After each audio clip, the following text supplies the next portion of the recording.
Salut à tous, bienvenue pour ce deuxième épisode sur l'investissement en bourse. Dans cette vidéo, comme je l'ai promis, je vais parler des moyens d'investir en bourse, que je pense qu'il est super important de comprendre ces moyens-là. Pourquoi j'ai envie de parler de ça? C'est parce que faut savoir que les deux méthodes, il n'y en a pas une qui est forcément meilleure que l'autre. Alors quand on pense à investir, il y a plusieurs choses qui nous viennent en tête. Il y a d'abord ceux qui se disent, est-ce que j'ai le contrôle? Est-ce que je peux contrôler ce que je fais? Est-ce que c'est moi qui choisis dans quoi investir? Et puis il y a ceux qui vont se dire plutôt, ah là là, c'est trop complexe, je comprends rien, il y a trop d'informations, il faut trop analyser, c'est pas fait pour moi. Dans les deux cas, il y a une solution pour toi. Parce que je pense qu'aujourd'hui, avec tous ces siècles de développement de la bourse, beaucoup de professions se sont créées autour de ça. Ce professionnel peut te permettre, par exemple, de pouvoir investir n'importe quelle somme dans les marchés financiers. Comme ça, toi aussi, tu peux profiter des marchés financiers sans devoir manager tout ce lot d'informations, d'analyse financière, d'actualité économique.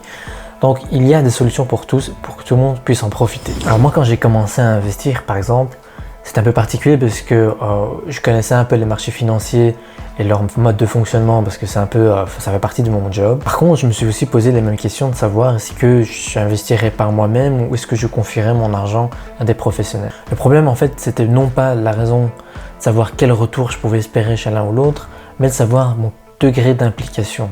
Est-ce que je veux ou pas passer du temps à faire ça? Pour comprendre que la principale barrière pour investir par soi-même, c'est le temps qu'on veut y consacrer.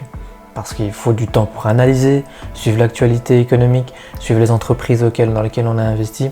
Donc ça prend énormément de temps. Et évidemment, ça prend aussi des temps de formation. Donc si on ne comprend pas les concepts comptables, si on ne comprend pas certains aspects du business de l'entreprise, il y a peu de chances qu'on puisse réellement avoir une analyse qui tienne la route. En tout cas, sur le long terme. Et donc j'ai regardé les statistiques pour savoir qu'est-ce que les probabilités me donnaient comme chance de réussite si j'investissais par moi-même. Et j'étais plutôt choqué. Super choqué. En fait, seuls 5% des investisseurs, particuliers et professionnels, arrivent à battre les marchés. Qu'est-ce qu'on entend par battre les marchés? C'est-à-dire des gens qui arrivent sur des longues périodes à faire mieux que les 7% de moyenne. Et donc je m'étais dit qu'il y avait très peu de chances de battre ces statistiques-là puisque il n'y avait pas de raison particulière pour que je sois meilleur que ces professionnels pour qui c'est le métier d'investir. Ils investissent des milliards, des centaines de milliards sur les marchés. Et moi, avec mes économies à investir, donc comment est-ce que je pourrais, si eux n'y arrivent pas, pourquoi est-ce que j'y arriverais? En fait, je me posais la mauvaise question. La question que j'aurais dû me poser et que je me suis posée par après, c'était plutôt si j'investis par moi-même, si je fais partie de cette moyenne d'investisseurs, c'est-à-dire je ne suis pas dans le top 5%, mais je suis dans la moyenne, quel rendement je pourrais espérer? Et là, je me rends compte que j'atteins le même rendement que les professionnels, c'est-à-dire 5-6%. Je me dis, mais en fait, si je fais autant qu'eux, j'ai tout un gain à essayer d'investir par moi-même. Donc en investissant par moi-même, en choisissant moi-même les actions dans lesquelles je veux investir, je me donne en fait la chance de faire partie de ces 5%. Alors que je sais que si je le fais convenablement, je me donne aussi simplement la possibilité de faire ce qu'ils font, puis basta quoi. Mais au moins, je me donnerai cette chance de faire partie de ces 5%. Ça, c'était pour moi le déclic pour pouvoir investir par moi-même, parce que je voulais le contrôle sur mes investissements, je voulais apprendre à investir, et donc je voulais absolument trouver les méthodes de base, les stratégies, qu'est-ce qui marche, qu'est-ce qui ne marche pas, et pourquoi est-ce que la plupart échouent. Puis de toute façon, si j'échouais, entre guillemets, je ferai quand même sur le long terme mieux que l'inflation et mieux que la plupart des personnes. Peut-être que maintenant, toi aussi, tu te demandes si tu serais capable de le faire, investir par toi-même. En réalité, il faut regarder quelle est la motivation pour toi d'investir par toi-même. Donc moi, ma motivation principale, ça a été plutôt de pouvoir contrôler dans quoi j'investissais et surtout de pouvoir apprendre l'analyse financière, l'analyse fondamentale des entreprises. Oui, il y avait un côté amusant à cela et je me suis beaucoup amusé à apprendre.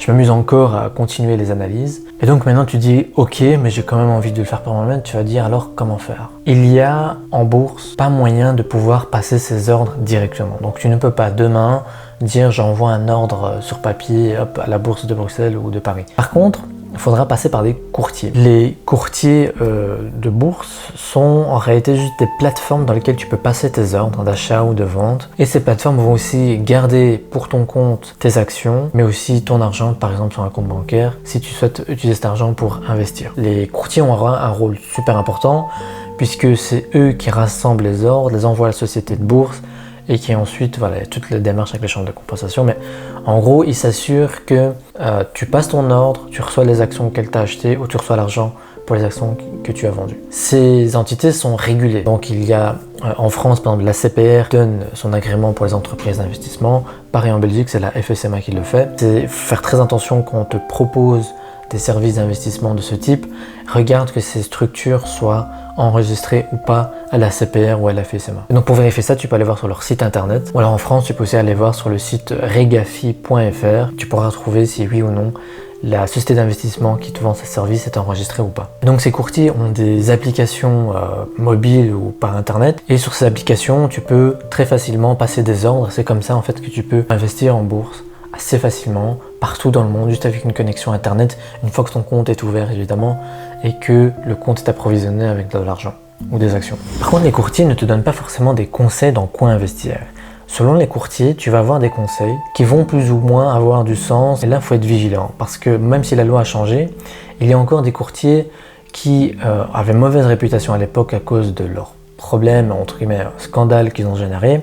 Et ça en fait perdre beaucoup d'argent aux investisseurs qui écoutaient leurs conseils. Donc si tu veux avoir des conseils pour investir, je te dis sois vigilant. Et donc il y a des plateformes qui ont des avantages et des inconvénients. Certaines sont plus complexes, d'autres plus simples, d'autres qui vont avoir des parties fractionnées, des actions fractionnées et d'autres qui vont avoir plutôt un large portefeuille d'actions, de fonds mutuels. Moi personnellement j'utilise DEGIRO. DEGIRO c'est une boîte hollandaise et ils ont une plateforme super simple quoi. Genre tellement simple que ça t'empêche de faire du trading. J'en parlerai dans une autre vidéo sur le trading et la différence entre investir et trader. Par contre sur DEGIRO, la plateforme est tellement simple qu'il est un peu compliqué de faire les analyses techniques sur la plateforme. Et donc ça veut dire que ça te pousse à ne pas vraiment faire du trading, mais plutôt à acheter sur du long terme, en tout cas du moyen terme. Et donc sur DEGIRO, on a des actions du monde entier, on a un large portefeuille d'ETF, on a un large portefeuille de fonds, tout ça très facile, l'application est voilà, très fluide.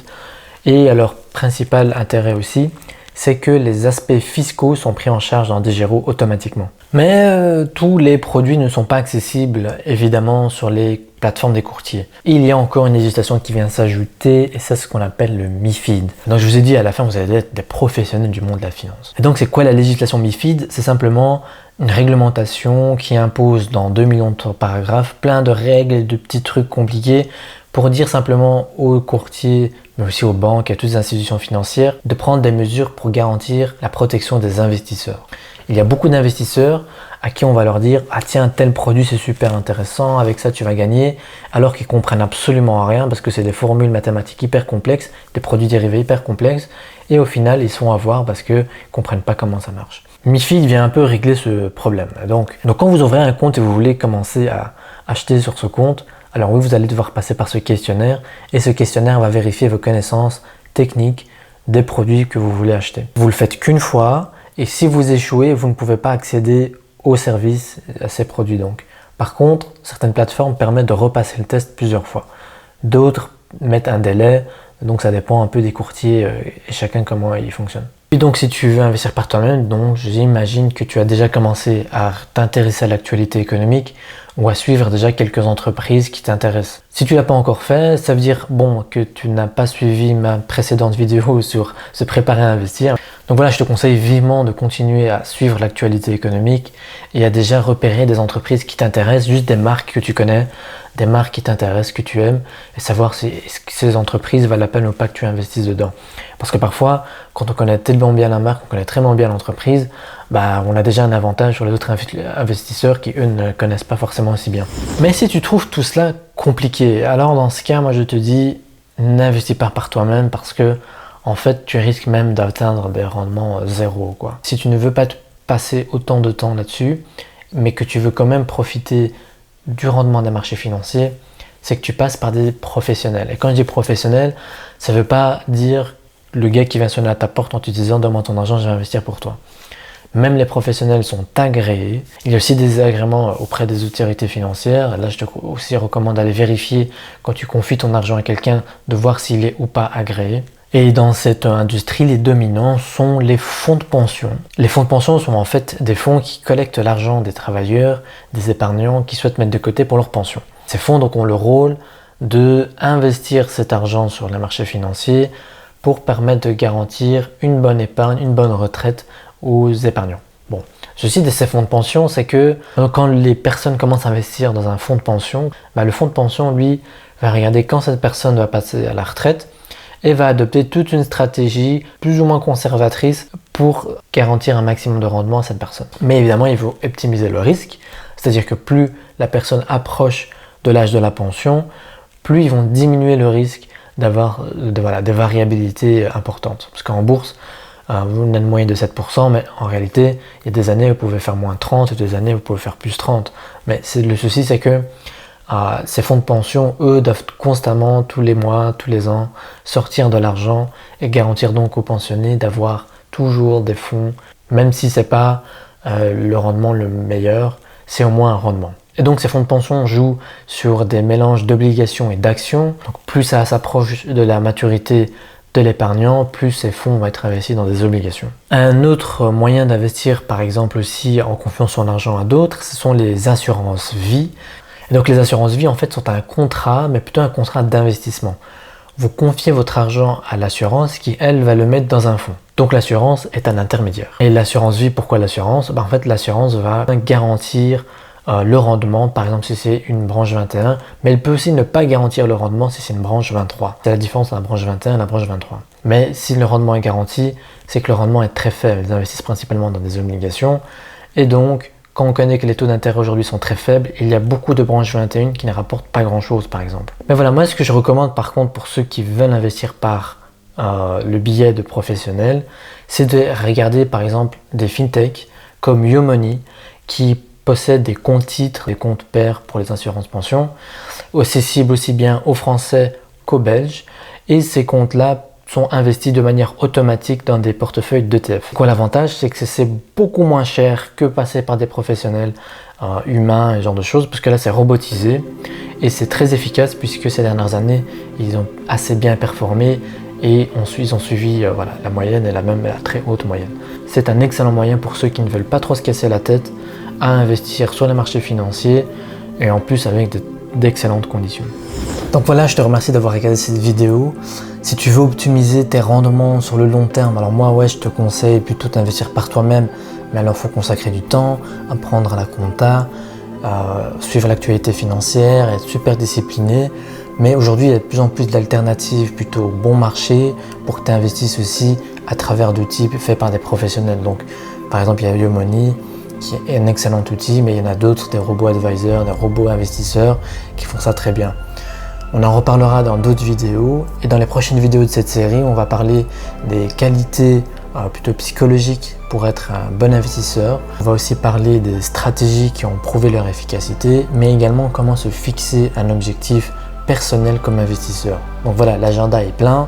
Restez sur la chaîne, abonnez-vous si ce n'est pas encore fait et likez la vidéo. Ça pourra aider cette vidéo à atteindre un maximum de personnes.